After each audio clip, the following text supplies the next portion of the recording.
magandang hapon. Update na muna tayo sa lagay na ating panahon ngayong araw ng Linggo, July 14, 2024. Sa kasalukuyan nga ay southwest monsoon pa rin o habagat yung nakakaapekto sa may kanlurang bahagi ng Southern Luzon, Visayas at Mindanao. Kaya asahan nga natin maulap na papawirin at mga kalat-kalat na pag-ulan, pagkidlat, pagkulog sa may Occidental Mindoro, sa may Palawan, sa may Western Visayas, Central Visayas at Mindanao area. Kaya yung ating mga kababayan na inuulan ng mga nakaraang araw pa ay pinag-iingat nga natin sa mga banta ng pagbaha o pagguho ng lupa.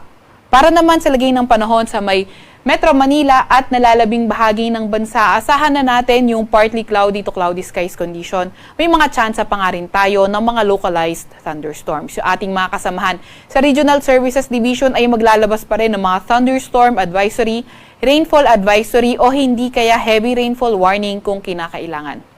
And also, may low pressure area tayo minomonitor. Noong mga nakaraang araw, ito ay nasa labas na ating Philippine Area of Responsibility at wala naman itong direktang epekto sa kahit na anong parte ng ating bansa. Currently nga din ay may minomonitor tayong cloud cluster E sa may silangang bahagi ng Mindanao area at ito ay hindi natin tinatanggal yung possibility na ito ay posibleng maging isang low pressure area sa mga susunod na araw. Para naman sa lagay ng panahon bukas sa may Luzon area, asahan natin dito sa may Occidental Mindoro pa rin at sa may Palawan yung mga kalat-kalat na pag-ulan, pagkidlat at pagkulog dulot ng habagat. Para naman sa Metro Manila at sa may nalalabing bahagi ng Luzon, asahan pa nga rin natin partly cloudy to cloudy skies, umaga hanggang tanghali, mainit at malinsangan, pero pagdating ng hapon, tumataas nga yung mga tsansa ng mga localized thunderstorms. Agwat ng temperatura bukas sa Metro Manila ay 25 to 33 degrees Celsius, 18 to 24 degrees Celsius sa may Baguio, 25 to 33 degrees Celsius sa may Lawag at 26 to 36 degrees Celsius sa may Tugigaraw area. 26 to 32 degrees Celsius sa may Legazpi at 23 to 31 degrees Celsius sa may Tagaytay. Para naman sa agwat ng temperatura, sa Puerto Princesa ay 25 to 30 at 25 to 31 din sa may Kalayaan Islands. For tomorrow, yung habagat inaasahan na nga natin, dito na lang siya sa Western Visayas magdadala ng paulan.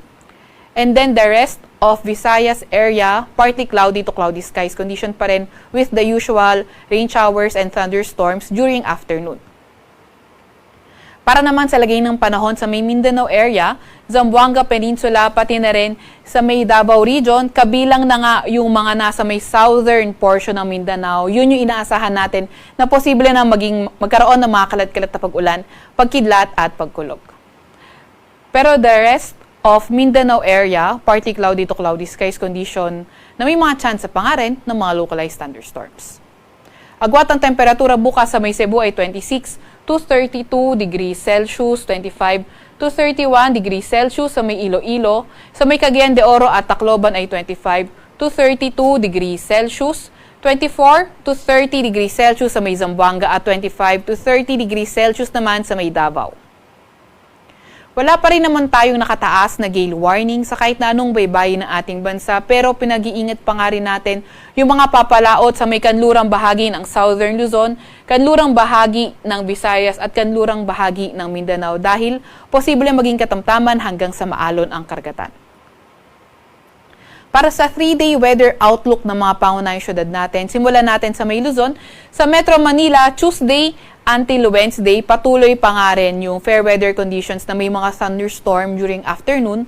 Pero pagdating ng Thursday, posible na nga yung mga maulap na papawirin at mga kalat-kalat na pag-ulan, pagkidlat at pagkulog. Sa may Baguio naman, Tuesday until Thursday, magpapatuloy yung fair weather conditions with the usual thunderstorms during afternoon. Sa may Legazpi naman, Tuesday until Thursday, posible nga yung trough o hindi kaya yung low pressure area mismo ang magdadala ng mga paulan dito sa may Legazpi Tuesday until Thursday.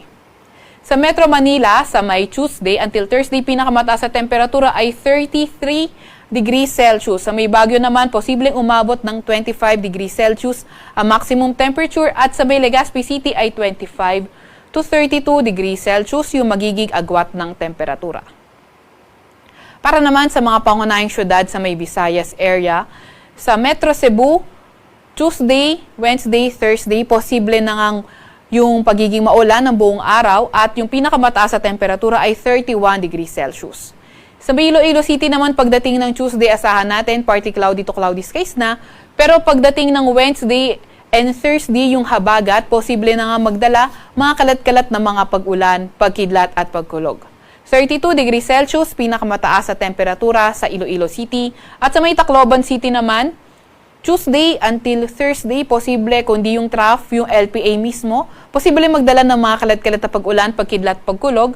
Tuesday until Thursday sa may Tacloban. 31 degrees Celsius, pinakamataas sa temperatura sa may Tacloban. Para naman sa may Mindanao area, sa may Metro Davao pagdating ng Tuesday, posible na nga kalat-kalat ng mga pag-ulan, pagkidlat, pagkulog, pero pagbuti ng panahon mapapansin natin by Wednesday until Thursday. 32 degrees Celsius, pinakamataas sa temperatura sa may Metro Davao in the next 3 days. Cagayan de Oro, Tuesday until Thursday, posible nga yung mga kalat-kalat na pag-ulan, pagkidlat at pagkulog. Pinakamataas sa temperatura ay 31 degrees Celsius. Sa Tuesday naman sa may Zamboanga City, fair weather conditions kung saan may mga thunderstorms during afternoon, pero Wednesday until Thursday, yung ating southwest monsoon o habagat, posible na nga magdala ng mga kalat-kalat na pag-ulan, pagkidlat at pagkulog sa may bandang Zamboanga. 32 degrees Celsius ang pinakamataas sa temperatura sa may Zamboanga City. Sa Kalakhang, Maynila, ang araw ay lulubog ng 6:29 ng gabi at sisikat bukas ng 5:35 ng